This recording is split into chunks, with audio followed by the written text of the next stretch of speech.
questions. What do the next few hours look like here at Central County? Yeah, the traffic in the next few hours, what will Central Count here look like? The traffic will pick up greatly.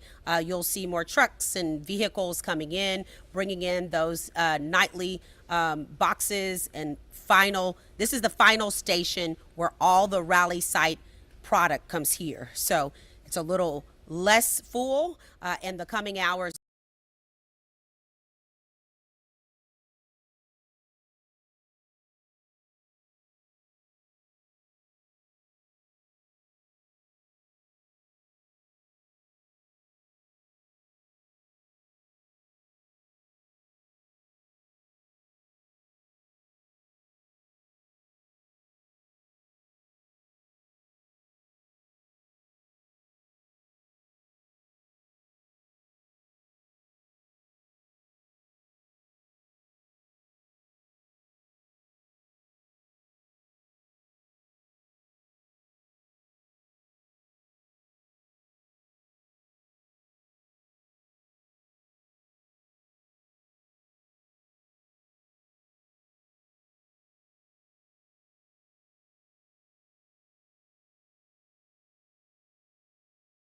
Anywhere from 56 to 65 contests, depending on where you're registered to vote. And so, those polling locations have to still go through all their checks and balances, shut down their polls, get to a rally site, report their items before we're able to tally here. So I don't have a crystal ball. I do foresee that this definitely is going well into the morning, Wednesday morning.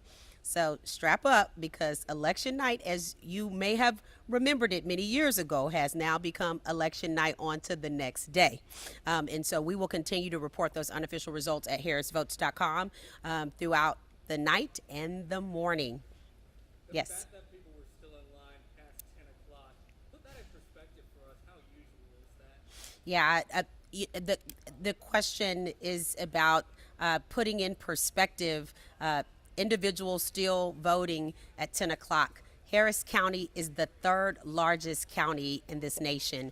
It is the largest county in the state of Texas. There is in a ballpark of almost 5 million people that live here. And of that 5 million, 2.5 million that are registered.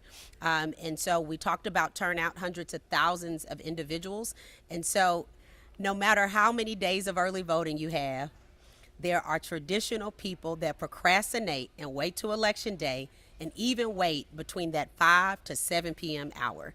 And many will be running from the parking lot to get to the door to get their vote cast. And so, what I can say, primary elections determine who will be the nominees in the November ballot. And so maybe individuals are watching what's happening across our nation, trying to figure out what their decision is from federal down to local. But bottom line is, it's a large county. There's no other descriptions that we can give. It's a large county. We follow the process. We follow the law. We follow the process, and we do it in an efficient way. We don't rush the process. We do it in an efficient way. Can you make one more, make it, tell us a little bit more about the historic, what made today's election historic in terms of this being a joint primary? So in the simplest terms, people can understand. For the first time ever, Harris County conducted their first joint primary election. The Democratic and Republican Party, local parties, came together to agree to a joint primary. And so that's historic all on its own, the fact that this has happened for the first time. And many years previously, on early voting, everyone's used to that dynamic. The workers work together, you early vote. On election day during primaries previous years, the election workers have two different setup pieces of equipment. Well, it's changed over the years. At one point, on election day, many of the parties didn't vote at the same locations.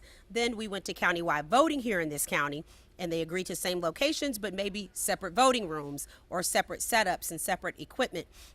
This joint primary meant that, much like November, all the workers were working together, and Republican Party was processing Republican voters, Democratic Party was processing Democratic voters, or it didn't matter which party or a party affiliation you were choosing, you could be serviced, and we were all sharing equipment, which allowed our county to have a higher capacity in being able to provide smooth selling on to election day, which is what you noticed today.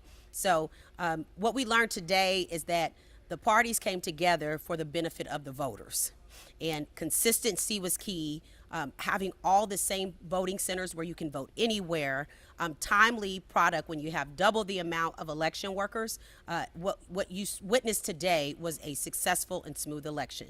Again, there are no flawless elections, but we did run a successful election and were able to address everything that has come up in a normal time. And so, again, when you go vote, make sure you thank your election workers because they've had a very long day today. Can you speak to the staffing this year? Because I know you have way more polling locations, and was that an issue this year trying to get all the additional staff? I know it's always been, but was it harder this year? The question is about staffing when it comes to election workers.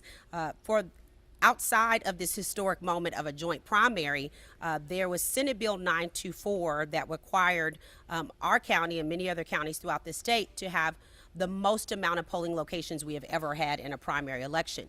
Well, when you have more polling locations, you have to have more staff to work those. It was a challenge to staff all those polling locations. So the county clerk, I am merely the contractor to any entity in election. In this case, the Democratic and Republican Party hire me to do the work to make sure that our elections run well. So we work together, but it is incumbent upon the local political parties to recruit and appoint their workers. Now, we also help out in that process, but I can tell you it was difficult. Spring elections are different from November. November traditional elections where locations are available. They know November is coming. In spring, you have rodeo, you have spring break. It's so many other things going on throughout the year. And let's be honest, I keep saying Harris County is a large county. To service these amount of voters, you have to have election workers. This is not only a challenge here in Harris County, it is a challenge across the state of Texas.